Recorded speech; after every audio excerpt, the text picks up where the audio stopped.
మంత్రి పొంగులేటి శ్రీనివాసరెడ్డి నివాసంలో ఈడీ అధికారులు సోదాలు నిర్వహిస్తున్నారు. ఏకకాలంలో 16 చోట్ల సోదాలు చేస్తున్నారు. ఢిల్లీ నుంచి వచ్చిన 16 బృందాలు సీఆర్పీఎఫ్ పోలీసుల భద్రత నడుమ హైదరాబాద్లోని మంత్రి పొంగులేటి ఇంటితో పాటు ఆఫీసుల్లో కూడా తనిఖీలు చేస్తున్నాయి. అయితే గతేడాది నవంబర్లో పొంగులేటి నివాసాలపై ఈడీ తనిఖీలు చేసింది. నవంబర్ 3న ఖమ్మం పట్టణంలోని ఆయన నివాసాలతో పాటు హైదరాబాద్లోని నందగిరి హిల్స్ లో ఉన్న ఇంట్లో కూడా ఈడీ ఐటీ అధికారులు తనిఖీలు చేశారు.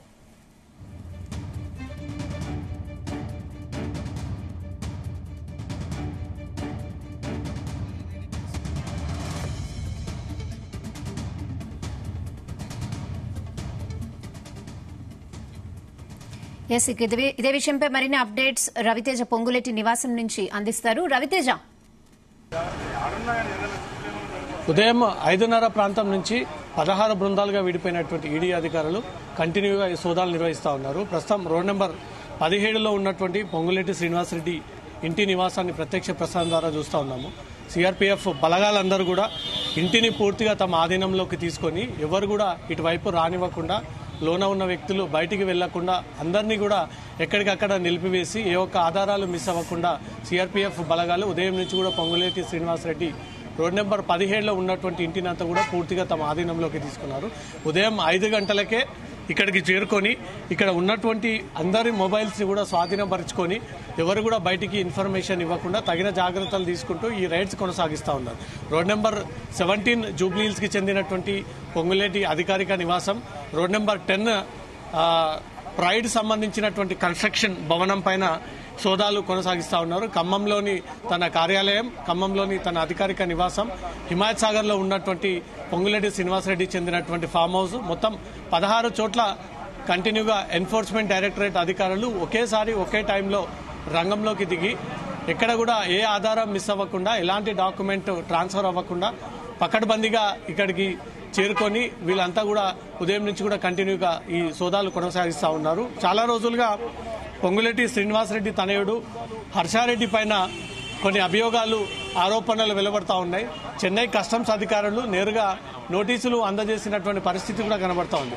పొంగులేటి శ్రీనివాసరెడ్డి కొడుకు హర్షారెడ్డి గతంలో చెన్నై కస్టమ్స్ అధికారులు విదేశాలకు చెందినటువంటి వాచ్లన్నీ కూడా హైదరాబాద్కి రప్పించి దాన్ని కొంతమంది స్నేహితులకు తను స్వయంగా ఉపయోగిస్తూ ఉన్నాడు. అది కోట్లాది రూపాయలు విలువ చేసేటువంటి వాచ్లు అంటూ కూడా చెన్నై కస్టమ్స్ అధికారులు పొంగులేటి శ్రీనివాసరెడ్డికి చెందినటువంటి హర్ష పేరుని వెలుగులోకి తీసుకొచ్చారు. అంతకుముందు ఒక స్మగ్లింగ్ కి పాల్పడుతున్నటువంటి వ్యక్తి పట్టుబడడంతో ఆ పట్టుబడ్డటువంటి నిందితుడు ఇచ్చినటువంటి సమాచారం మేరకు పొంగులేటి హర్షారెడ్డి వాచ్ల ఉదాంతం వెలుగులోకి వచ్చింది. కోట్లాది రూపాయలు వాచ్లన్నీ కూడా భారతదేశంలోకి ఎంటర్ అవ్వాలంటే ఖచ్చితంగా అవన్నీ కూడా ట్యాక్స్ పే చేసి సక్రమంగా అది కొనుగోలుదారి చేతికి చేరాల్సి ఉంటుంది. కానీ వీరంతా కూడా అధికారాన్ని అడ్డుపెట్టుకొని ఇన్ని రోజుల పాటు తన తండ్రి గత మంత్రి అని, గత ఎంపీ అనే ఒక ఉద్దేశంతో ఈ ట్యాక్సులు పే చేయకుండా ప్రస్తుతం మనం వాహనం చూస్తా ఉన్నాము. TG 043999 ఇది ఖమ్మం ఎంపీకి చెందినటువంటి వాహనం. రఘురామరెడ్డి ఎవరైతే పొంగులేటి శ్రీనివాసరెడ్డి వియంకుడు, పొంగులేటి శ్రీనివాసరెడ్డి కుమారుడిని వివాహం ఆడినటువంటి తమ అత్తగారికి చెందినటువంటి వాహనం, సొంత మామ రఘురామరెడ్డికి చెందినటువంటి వాహనం చూస్తూ ఉన్నాడు. ఖమ్మం ఎంపీ, ప్రస్తుతం కాంగ్రెస్ పార్టీకి చెందినటువంటి ఖమ్మం ఎంపీగా ఉన్నాడు. అతను కూడా ఈ రైడ్స్ సందర్భంగా తన వియంకుడు ఇంట్లో జరుగుతున్నటువంటి రైడ్స్ అంటూ కూడా పొంగులేటి శ్రీనివాసరెడ్డి ఇంటికి చేరుకొని లోపల ఏం జరుగుతుందనే దానిపై కూడా అధికారుల్ని అక్కడ సమన్వయం చేస్తూ లోపల ఉన్నటువంటి హర్షారెడ్డిని క్వశ్చన్ చేస్తున్నట్టుగా తెలుస్తోంది. ప్రస్తుతం ఇంటి సమీపంలో కోలాహలం కొనసాగుతా ఉంది. పార్టీ నాయకులు ఎవరు కూడా ఇక్కడికి రాలేదు. పొంగులేటి శ్రీనివాసరెడ్డి మినిస్టర్ క్వార్టర్స్ లో ఉంటున్నాడు. తన కొడుకు హర్షారెడ్డి మాత్రమే ఈ ఇంట్లో నివాసం ఉంటున్నాడు. తన కొడుకుని ఉద్దేశించే ఈరోజు ఈడీ ఈ సోదాలు నిర్వహించిందనేది కూడా స్పష్టంగా అర్థమవుతా ఉంది. హర్షారెడ్డి గతంలో నుంచి విదేశాలకు చెందినటువంటి విలువైనటువంటి వస్తువులని ఇతను స్మగ్లింగ్ చేసి హైదరాబాద్ తీసుకొచ్చి తన సొంతానికి ఉపయోగిస్తూ ఉన్నాడు. కొంతమందికి స్నేహితులకు తన గిఫ్ట్ రూపంలో ఈ వాచ్లు కానీ, కార్లు కానీ, ఇతర ప్రోడక్ట్స్ ఐటమ్స్ అన్నిటిని కూడా పంపుతా ఉన్నాడు. ఇవంటి కూడా స్మగుల్డ్ గుడ్స్, భారతదేశంలో నిషేధించినటువంటి గుడ్స్, భారతదేశంలో తయారు చేయనటువంటి వస్తువులన్నీ కూడా విదేశాల నుంచి తీసుకొచ్చి అది షిప్ యార్డ్ ద్వారా చెన్నైకి చేర్చి చెన్నై నుంచి తిరిగి రోడ్డు మార్గం ద్వారా హైదరాబాద్కి చేరుస్తూ ఉన్నాడంటూ కూడా గతంలో చెన్నై కస్టమ్స్ అధికారులు పొంగులేటి హర్షారెడ్డికి నోటీసులు కూడా అందజేశారు. 2 సార్లు చెన్నై కస్టమ్స్ అధికారులు హర్షారెడ్డికి నోటీసులు అందజేశారు, ఈడీ అధికారులు నోటీసులు అందజేశారు. దేనికి కూడా ప్రాపర్ గా రెస్పాండ్ అవ్వకపోవడంతో ఈరోజు ఈడీ అధికారులు పొంగులేటి హర్ష ఇంటికి చేరుకొని ఈ రైడ్స్ కొనసాగిస్తా ఉన్నారు. దీంతో పాటు పొంగులేటి మంత్రి అవ్వకముందు, మంత్రి అయిన తర్వాత ఎన్ని వేలాది కోట్ల ఆస్తులను కూడబెట్టాడు, ఇవంతా సక్రమంగా ఉన్నాయా, అక్రమంగా ఉన్నాయా, వీటన్నిటికీ ఐటీ సక్రమంగా పే చేస్తా ఉన్నాడా లేదా, మనీ లాండరింగ్ కోణం జరిగిందనే దానిపై మాత్రం అధికారులకు స్పష్టమైనటువంటి ఫిర్యాదు అందింది. ఆ ఫిర్యాదుని దృష్టిలో పెట్టుకుని అధికారులు ఇక్కడికి చేరుకొని ఈ సోదాలు కంటిన్యూ చేస్తా ఉన్నారు.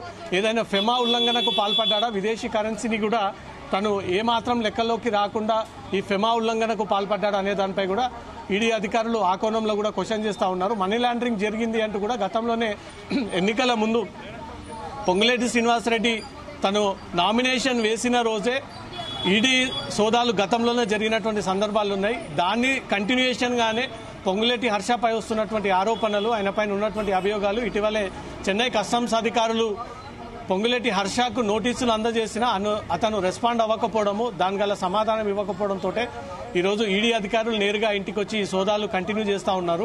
పొంగులేటి హర్ష వ్యాపారం ఏంటి, ఆయన లావాదేవీలేంటి, అతను సంవత్సరం పాటు వచ్చేటువంటి ఆదాయం ఎంత, ఈ మనీ లాండరింగ్ జరిగింది అనే దానిపై కూడా తన ఇచ్చేటువంటి సమాధానం ఏంటి, ఈ స్మగుల్డ్ గూడ్స్ ని నిత్యం విదేశాల నుంచి ఏ రకంగా తీసుకొస్తా ఉన్నాడు, ఎలా మేనేజ్ చేస్తా ఉన్నాడు, ఈ స్మగ్లింగ్ చేసేటువంటి వ్యక్తులతో పొంగులేటి హర్షకు ఉన్నటువంటి సంబంధాలేంటి, కేవలం వాచ్లు మాత్రమే స్మగ్లింగ్ చేస్తా ఉన్నాడా, ఇతర వస్తువులు ఏవైనా స్మగ్లింగ్ చేస్తా ఉన్నాడా అనే దానిపై కూడా పూర్తి స్థాయిలో ఈడీ అధికారులే రంగంలోకి దిగి రైడ్ చేసి అతని విచారణ చేపట్టి అతను నిజంగానే వాచ్లు కాకుండా ఇంకేవైనా స్మగుల్డ్ గూడ్స్ కూడా తెప్పిస్తా ఉన్నాడు అన్నట్టయితే మాత్రం ఖచ్చితంగా ఈడీ అధికారులు మనీ లాండరింగ్ కావచ్చు లేదా ఫెమా ఉల్లంఘన కిందికి ఖచ్చితంగా అతని పైన కేసులు నమోదు చేసి ఈ ఆస్తులను కూడా జప్తు చేసేటువంటి అవకాశం ఉంటుంది. ఉదయం 5:30 నుంచి కంటిన్యూగా సోదాలు కొనసాగిస్తా ఉన్నారు. ఒకటి రోడ్ నెంబర్ 17లో, ఒకటి రోడ్ నెంబర్ 10 జూబ్లీ హిల్స్ లో, హిమాయత్ సాగర్ లో ఉన్నటువంటి తన గెస్ట్ హౌస్ లో, ఖమ్మంలో ఉన్నటువంటి కాంగ్రెస్ కార్యాలయము, ఖమ్మంలో ఉన్నటువంటి అధికారిక నివాసము, మొత్తం హిమాయత్ సాగర్ లో ఉన్నటువంటి తన గెస్ట్ హౌస్, మొత్తం 17 చోట్ల కంటిన్యూగా ఈ సోదాలు కొనసాగిస్తా ఉన్నారు. ఈ 17 చోట్ల కూడా సిఆర్పీఎఫ్ అధికారులు పూర్తి స్థాయిలో ఆ కార్యాలయాలు, ఆ ఇండ్లని, ఆ రిసార్ట్లని, ఆ ఫామ్ హౌస్ అన్నిటిని కూడా ఆధీనంలోకి తీసుకొని ఏ ఒక్క డాక్యుమెంట్ మిస్ అవ్వకుండా వీళ్ళ లాకర్స్ మెయింటైన్ ఓవర్ చేస్తూ ఉన్నారు. ఎంత మేరకు వీళ్ళకి రాబడి వస్తూ ఉంది, ఎంత మేరకు వీళ్ళు పన్నులు పే చేస్తూ ఉన్నారు, ఎంత మేరకు పన్నులని ఎగ్గొడతా ఉన్నారు, ఇంత ట్రాన్సాక్షన్స్ ఎలా జరుగుతూ ఉన్నాయి, ఇవంతా కూడా మనీ లాండరింగ్ కిందికి వస్తుందంటూ కూడా భావించి ఈడీ అధికారులు ఈ సోదాలు నిర్వహిస్తూ ఉన్నారు. Rehana. Okay Raviteja, thanks for the updates.